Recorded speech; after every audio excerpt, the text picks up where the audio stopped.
Avec ses 238 km², Raiatea est la plus grande des îles sous le vent. Là-bas, les belles plages sont inconnues, mais l'île n'en demeure pas moins très attachante. À la fois belle et triste, Raiatea a pour capitale Uturoa, qui est, de par le nombre de ses habitants, la deuxième ville de Polynésie.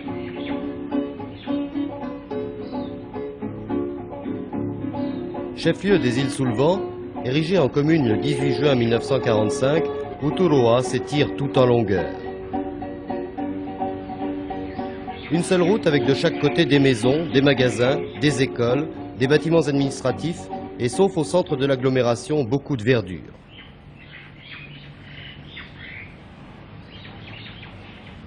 L'on trouve à Uturoa les nouveaux bâtiments de la subdivision administrative.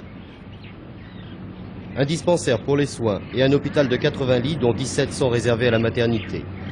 Un lycée classique et technique d'État accueillant environ 450 élèves. Venant des districts ou des autres îles de l'archipel, plus des 3/4 de ces élèves sont internes. 2 écoles laïques, des écoles confessionnelles, une école ménagère protestante, un collège catholique et une école de formation pré-professionnelle protestante. Plus de 1500 enfants et adolescents fréquentent ces différents établissements scolaires. Presque toutes les religions sont présentes à Uturoa. Pour les loisirs, il y a le choix entre le centre nautique baptisé la piscine, les terrains de tennis, de volley et de basket et bien sûr le terrain de football. Il y a encore le port avec un grand hangar, les entrepôts où l'on stocke le copra et les pastèques en attendant la goélette et juste à côté du port, le marché couvert, c'est le cœur d'Uturoa.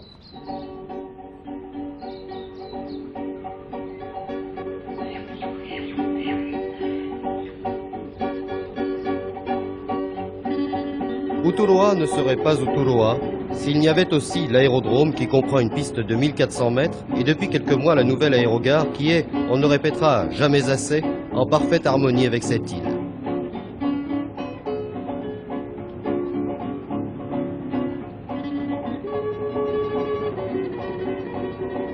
Pour que cet aperçu soit complet ou presque, il faut encore savoir qu'il existe à Uturoa un réseau de distribution d'électricité, qu'il y a l'eau courante partout et qu'enfin les habitants de la deuxième ville de Polynésie disposent du téléphone. Mais l'électricité, l'eau et le téléphone donnent bien des soucis aux responsables et ce sont des sujets qu'il vaut mieux ne pas aborder, du moins en ce moment. Un peu plus de 3000 personnes ont été recensées à Uturoa. 3000 personnes qui travaillent, mangent et dorment dans cette grande agglomération. 3000 hommes, femmes et enfants répartis sur une dizaine de kilomètres. Il y a donc une assez forte densité humaine à Uturoa.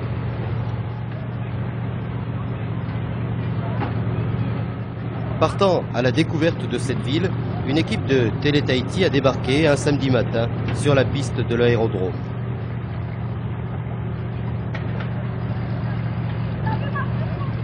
Notre équipe était composée de Maurice Anouzet pour le son, Roland Martin pour les éclairages, Jean-Raymond Baudin pour les images et Jacques Barret. J'allais oublier, il y avait aussi Bernard Henrion, responsable du montage.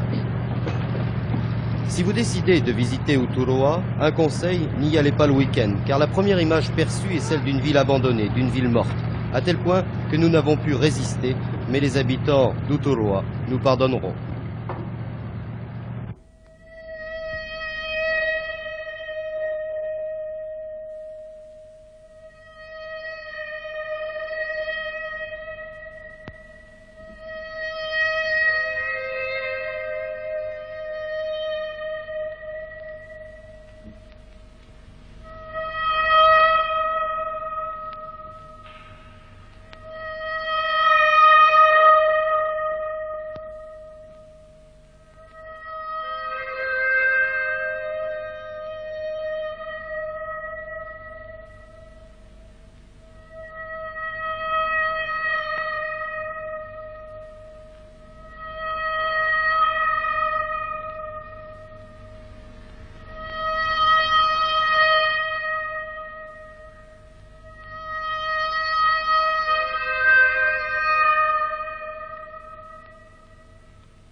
réalité, si l'on adopte le rythme de vie particulier à Raiatea, cette impression de ville morte est fausse.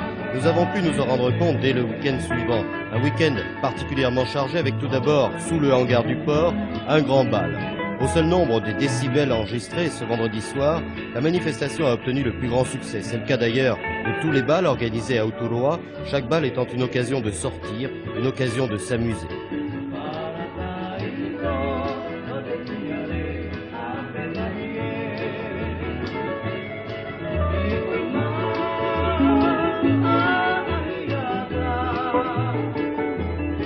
Dans la journée de samedi, une douce somnolence envahit Uturoa, mais rien d'étonnant à cela, car le soir, les noctambules de la ville ont un autre rendez-vous qu'ils ne manqueront pour rien au monde, le bal chez Hachung. Le cadre n'est pas le même, mais l'on y retrouve, à condition que la foule et la fumée le permettent, presque toutes les personnes, jeunes et moins jeunes, aperçues la nuit précédente.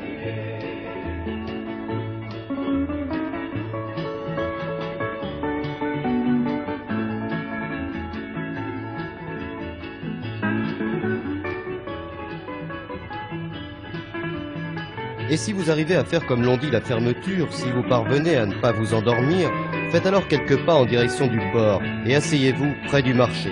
Vous serez aux premières loges pour assister à l'événement du dimanche, un événement qui se prépare dès 3 heures du matin et c'est le temps fort de la vie à Uturoa.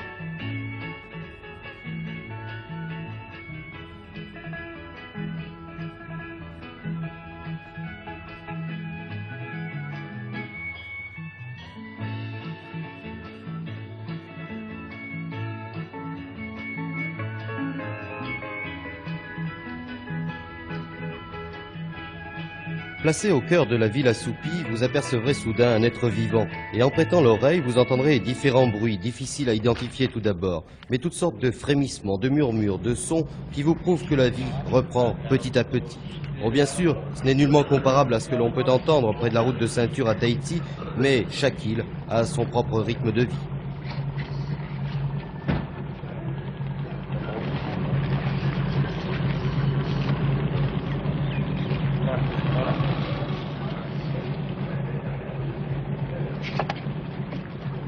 Aux environs de 3h30, les premiers véhicules arrivent. Des voitures, des Vespa, des trucks venant des districts, quelques piétons, et en moins de 10 minutes, plus de 100 personnes seront regroupées autour du marché couvert, où déjà les étals sont prêts.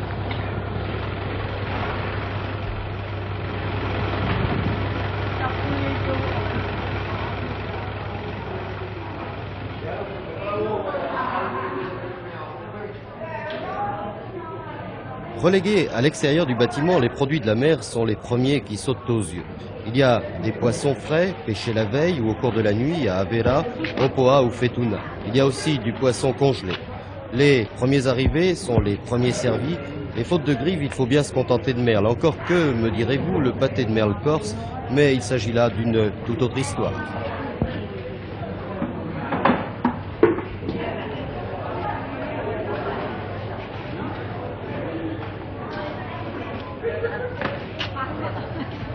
L'intérieur du marché est réservé aux légumes et à la viande. Soigneusement alignés en petits tas, il y a là des taros, des fei, du manioc, des oufis, des ourous, des noix de coco, en un mot, tout ce qu'il faut pour emplir le panier de la ménagère. D'autant que le marché se tient aussi le mercredi et le vendredi. Et le marché du dimanche est celui qui se tient le plus tôt, et est sans doute aussi le plus animé, même si les habitants de Taha ne viennent pas ce jour-là. Empruntant qui une pirogue, qui un speedboat ou plus simplement encore l'une des petites goélettes assurant le trafic entre Uturoa et l'île jumelle, les gens de Taha descendent au marché le vendredi. Ils y vendent leur production et repartent avec quelques emplettes. L'on peut, à la limite, parler de simple troc.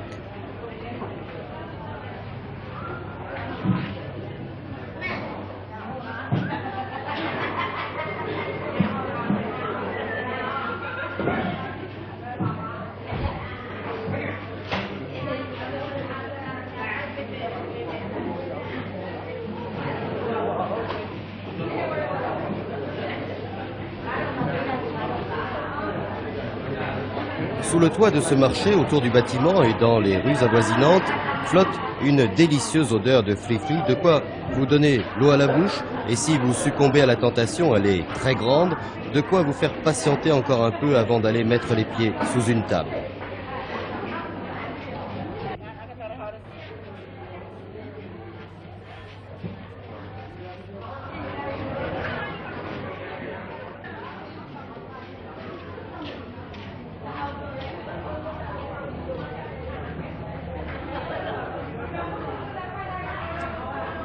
L'on rencontre tout le monde, même les plus jeunes au marché. Et tandis que les uns finissent leur nuit, les autres effectuent leurs achats en prenant le temps de discuter, de demander des nouvelles de la famille, d'un tel parti sur les sites ou ailleurs, ou d'une telle qui, paraît-il, vit maintenant à Papeete.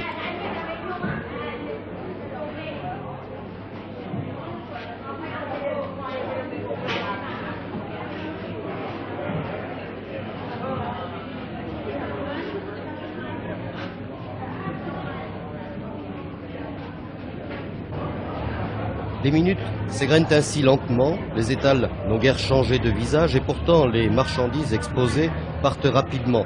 Mais sitôt un paquet vendu, il est remplacé par un autre presque identique.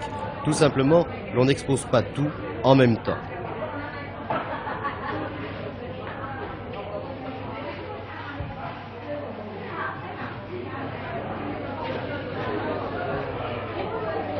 Tiens, voilà Mémé Grosjean. Elle ne le sait pas encore, mais dans quelques heures, elle sera une nouvelle fois grand-mère. Chez elle, tout est prêt pour recevoir la future maman, laquelle, surprise par le temps, accouchera à Rangiroa. Alors, Mémé Grosjean se rendra à Rangiroa.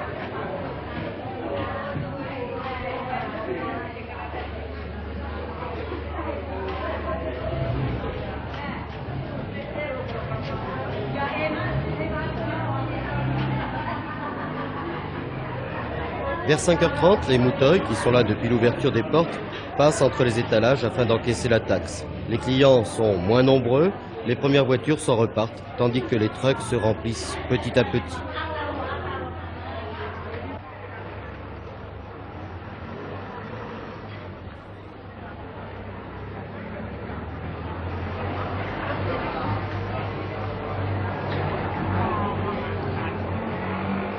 À partir de ce moment se joue une sorte de ballet mettant en scène les trucks, les passagers de ces trucks et leurs divers paquets. L'on assiste à un lent va-et-vient. Au fur et à mesure que le temps passe, la galerie du truck se remplit et pourtant l'on n'a jamais eu l'impression que tant de choses avaient changé de main au cours de la matinée.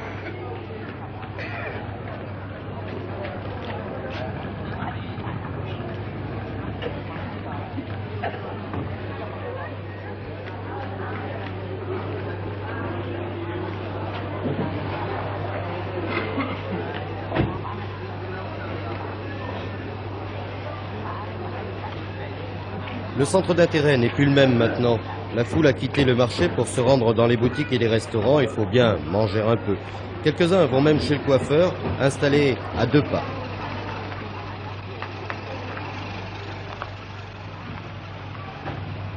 Charles Broderson, vous êtes ouvert le dimanche. C'est important le dimanche à Uturoa? Très important. C'est le plus grand jour de marché d'Uturoa, de Raiateas.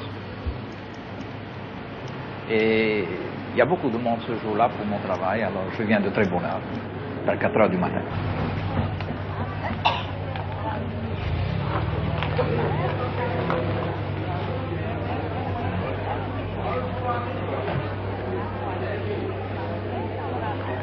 Il fait complètement jour et le manque de sommeil commence à se faire sentir. N'ayant plus rien à acheter ou plus d'argent à dépenser, l'on regagne son truck pour rejoindre le district. Les véhicules démarrent et avancent de quelques mètres. Il manque encore des passagers. Une série de coups d'avertisseurs appelleront dans un instant les retardataires.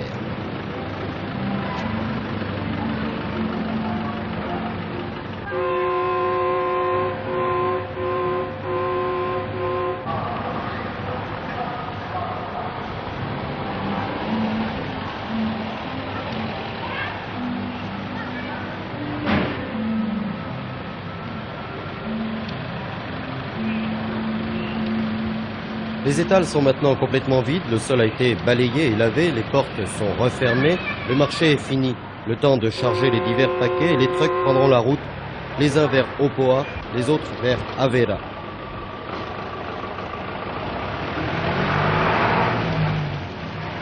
Et dans très peu de temps, Uturoa retrouvera son aspect traditionnel.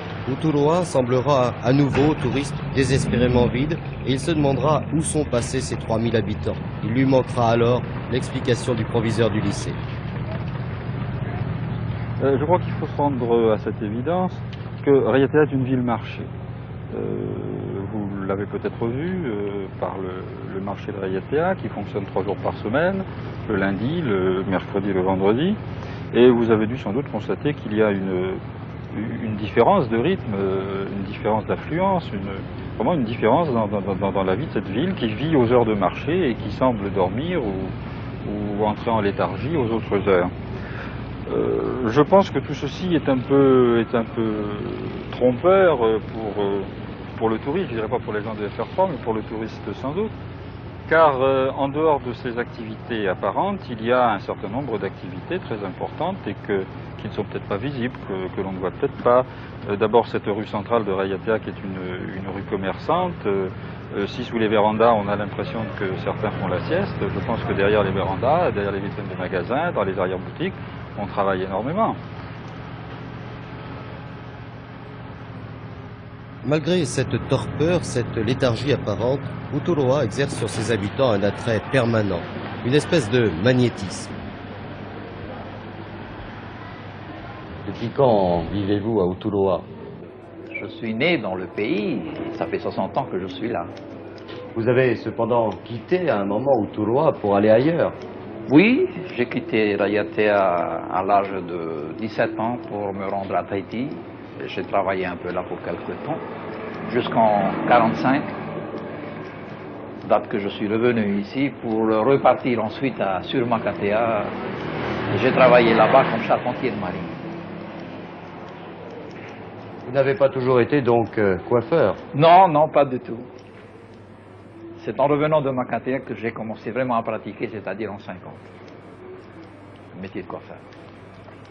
Est-ce qu'en 50 ans, Uturoa a beaucoup changé? Pas énormément. C'est comme vous voyez, il y a quelques bâtiments neufs là qui sont depuis 5 ou 6 ans qui sont là. Le reste n'a pas beaucoup changé. Il en reste encore quelques vieilles bâtiments qui peut-être qui sont condamnés d'ailleurs à être démolis, mais quand, mais on ne le sait pas. Il faut encore attendre. Vous avez donc beaucoup voyagé et pourtant à chaque fois vous êtes revenu à Uturoa. Alors qu'est-ce qui vous attire ici? D'abord, j'aime Raiatea. J'aime presque tous les îles de la Polynésie, mais Raiatea a pour moi un attrait tout à fait spécial. Et ma famille est ici, ma grande famille, la grande famille Broderson, est centrée à Raiatea. C'est pour ça que je reviens toujours ici. Est-ce qu'il y a 50 ans, les distractions étaient les mêmes que maintenant? Oui, on peut dire qu'il y a des distractions qui sont assez récentes, mais il y en a certaines distractions comme le football peut-être, par exemple, qui date de mon enfance. J'ai vu ça, les premières équipes de football, moi aussi j'en faisais partie, quoi. Mais à part du football, il y a autre chose ici à Raiatea. Par exemple, les fameuses faterera au moins, comme on dit, les petites pirogues à voile que les jeunes Raiatéens construisaient eux-mêmes. Ce sont des petites pirogues qui mesuraient à peu près 1 mètre, 1 mètre 50, 2 mètres parfois, qui sont très très bien faites d'ailleurs, sur le modèle des grandes pirogues à voile. Le même système d'installation et tout, mais la course se faisait auprès des rivages où la mer n'est pas trop profonde, c'est-à-dire à peu près 50 cm de profondeur, 40 même. Et là, les courses se faisaient entre une cinquantaine de pirogues, même plus parfois.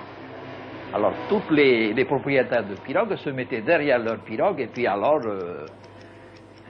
la course se faisait presque tous les mois. Il n'était pas dans la pirogue? Non, non, il est dans la mer. Il est dans la mer, derrière la pirogue. Et il est obligé de courir après sa pirogue. La pirogue marchait tellement vite, filait très vite. Et il y a même des moments où la pirogue s'échappait et puis c'est fini. Il ne peut plus rattraper sa pirogue.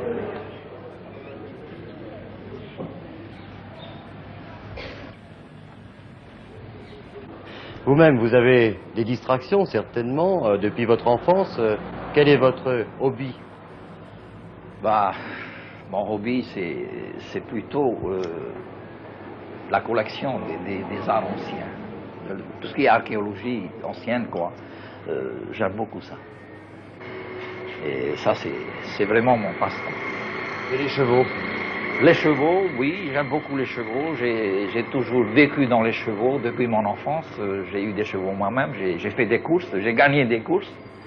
Des courses pas comme en Tahiti, nous n'avons pas de champ de course. Les courses ici se faisaient dans la mer. Dans la mer, nous avions des plages magnifiques ici dans le temps où on n'avait pas encore commencé cette histoire de draguer dans la mer, vous voyez. Alors il y avait des plages magnifiques et nous faisions nos courses sur ces plages. Et c'était des choses extraordinaires. Vous faites encore du cheval? Oui, j'en fais toujours. J'ai toujours des chevaux, j'ai 3 ou 4 chevaux là qui sont toujours prêts et je prête des fois mes chevaux à des amis pour faire un peu des excursions dans la montagne.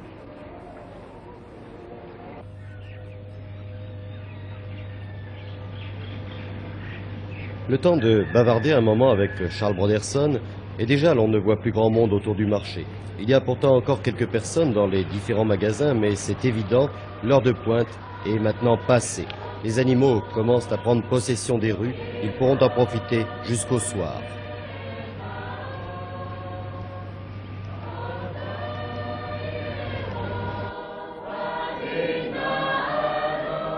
Selon leur religion, et pour peu qu'ils en aient une, les habitants d'Uturoa iront assister soit à un service, soit à un culte.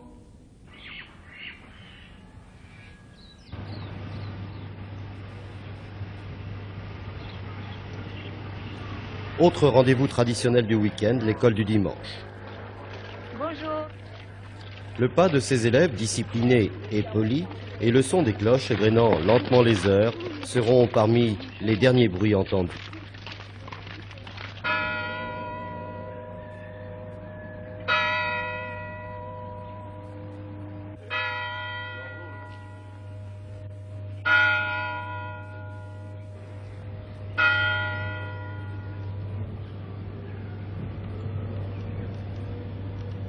Au centre de la ville, quelques rares êtres circulent encore, mais il commence à faire chaud et l'on a tendance à chercher la fraîcheur des galeries ou à se réfugier chez soi.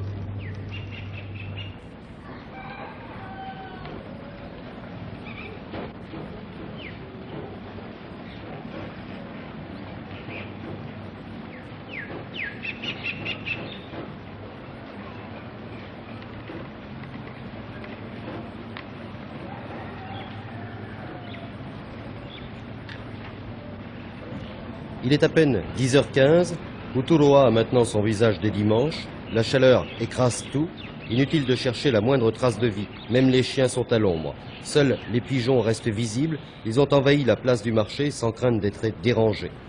Les bruits de la ville s'estompent, ils atteignent à peine maintenant le sommet du Tapioy.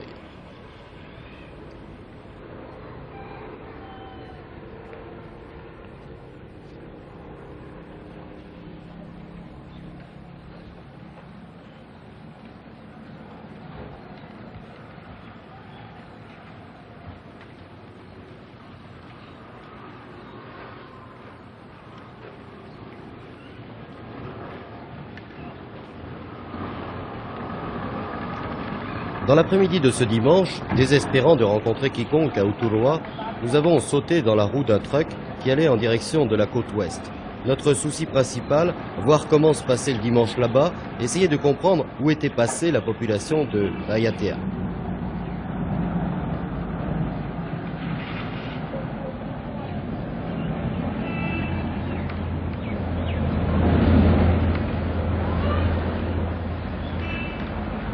Chemin faisant, et tout en admirant le paysage, nous avons décidé de nous arrêter chez Deden. Installé dans un paysage magnifique, Deden a choisi, le jour de sa retraite venue, de fuir Uturoa et de s'installer chez lui, au calme. Deden, il y a combien de temps maintenant que vous vivez un peu retiré d'Uturoa? Début 73. Pourquoi avoir, Ça fait donc près de 5 ans maintenant.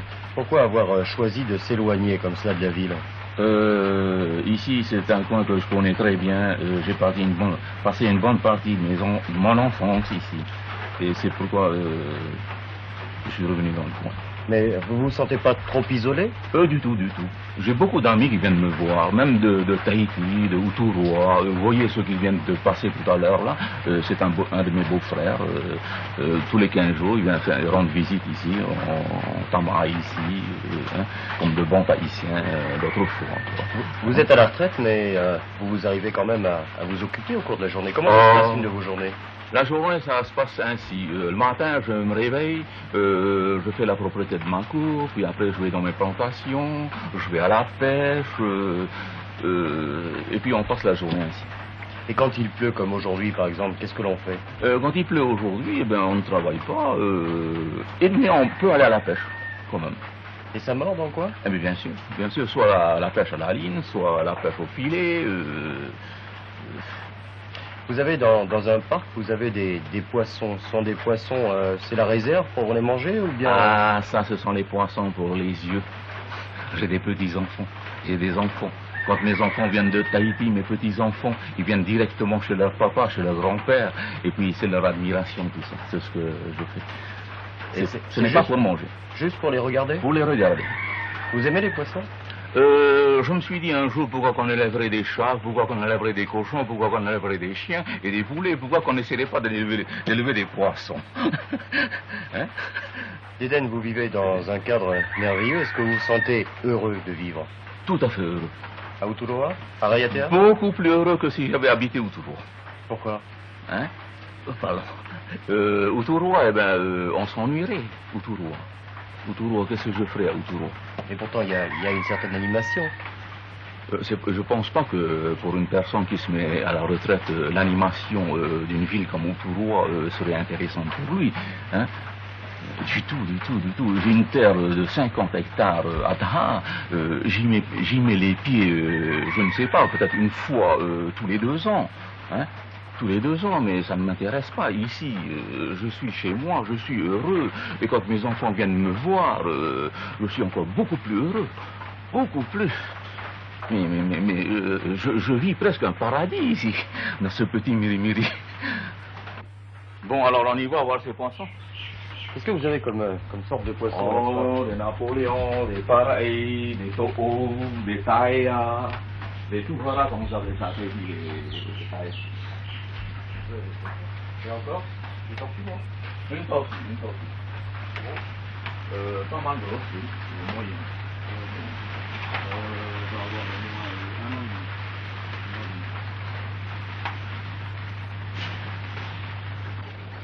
Qu'est-ce que vous leur donnez à manger à ces poissons? Eh bien, tous les soirs, nous avons une poubelle de déchets de bonite, qu'un bonitier me passe tous les soirs, que les enfants vont ici, puis on leur donne à manger. Alors, ils mangent un fixe? Ah oui, un fixe. Dans la journée, eh ben, on leur donne un peu de pain, un pain rassis. Et ils aiment le pain? Bien sûr. On regarde un peu? Ah, bien sûr.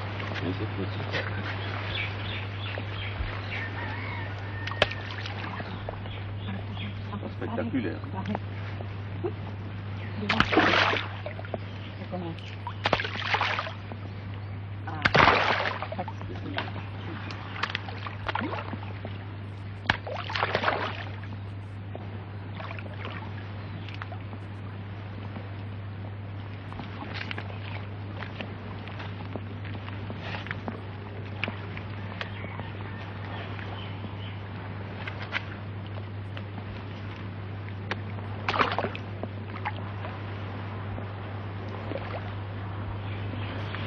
Homme nature à sa façon, Dédène finira peut-être ses jours dans un tonneau.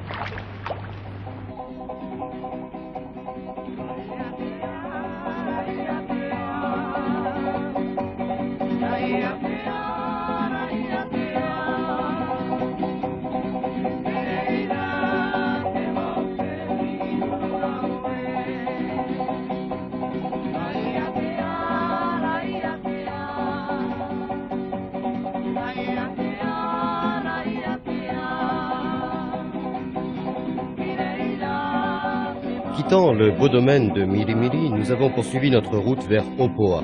La route de ceinture, si elle n'est pas toujours en bon état, permet de découvrir un paysage sans cesse changeant. Et je m'étonne qu'il y ait si peu de cartes postales de Raiatea.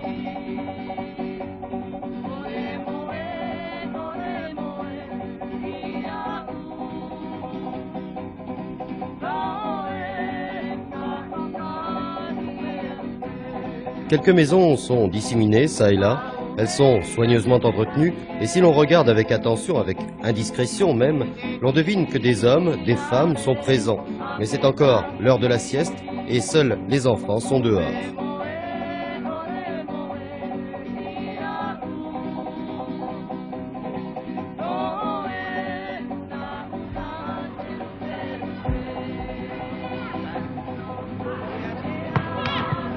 Ah, voici enfin du monde, il est 3 heures.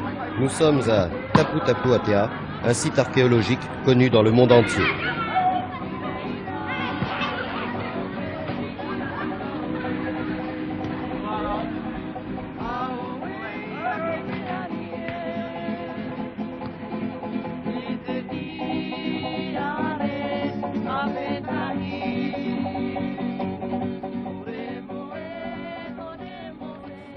Tamati, nous sommes ici sur un lieu historique qui comprend 2 sites particuliers. Quels sont-ils? Enfin, ici, c'est le marais. L'autre côté, c'est un emplacement des notables, des maisons des notables. Les notables habitaient sur cet emplacement? Oui, c'est cet emplacement-là. Revenons à ce marais. D'où viennent ces pierres? Ces pierres viennent de la mer, des coraux. Alors, il y a des pierres qui ont été transportées de dos par les anciens. Et pourtant, elles pèsent très lourd, ces pierres. Naturellement. Nous, maintenant, on ne croit pas, mais d'après ce qu'on dit, ils avaient de la magie, je sais pas. Ils étaient un peu comme des dieux dans le temps. Il y a des coraux, il y a des tables de corail, oui, mais il y a également des pierres qui ne sont pas du corail. Oui, il y en a plusieurs sont des pierres. Vous voyez, ceux qui sont noirs, ce sont des pierres, ceux qui sont un peu sombres, ce sont des coraux. Et les pierres noires viennent d'où? De la vallée, de tous les vallées d'ici. Et elles aussi ont été portées à dos d'âne? Transportées de dos, c'est-à-dire on a déjà vu des troncs de mailloret placés sous des grosses pierres pour nous prouver que ça a été transporté de dos.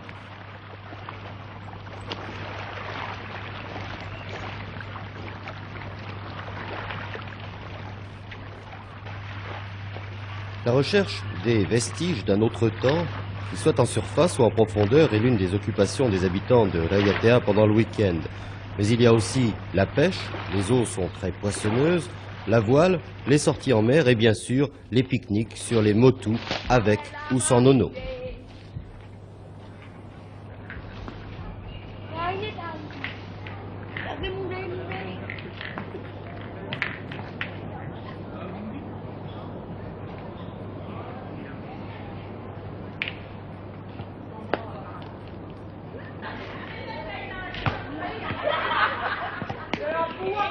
Enfin, à Raiatea, comme à Tahiti, les joueurs de boules sont légion.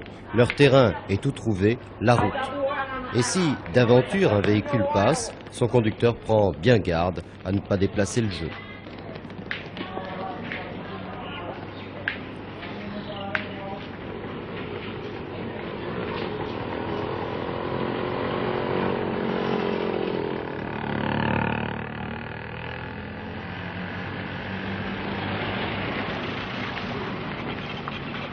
Un peu plus tard, lorsque le soleil descendra, chacun regagnera son faret et après la douche décidera d'écouter de la musique, de passer une soirée en famille ou de regarder la télévision puisque les émissions de FR3 atteignent l'archipel des îles sous le vent. Le lendemain, il faudra se remettre au travail comme partout ailleurs, en Polynésie ou dans le monde.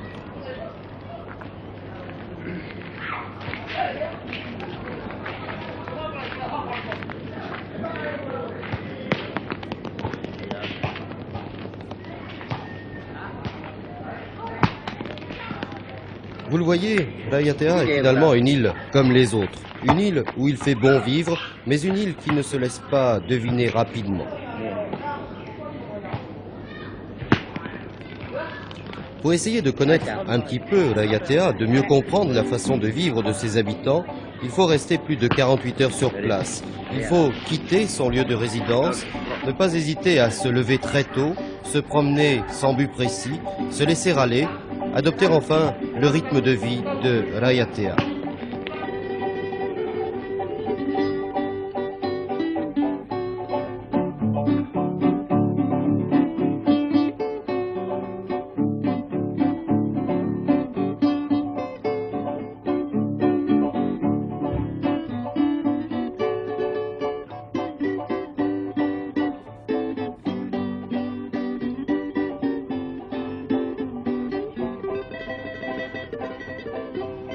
Uturoa, Rayatea ne sont pas une ville, une île morte. Non, loin de là, mais à Rayatea, le temps, cette image mobile de l'immobile éternité, le temps ne compte pas, ou plutôt, les habitants de cette belle île ont compris depuis fort longtemps que pour profiter de la vie, il faut prendre le temps de prendre son temps.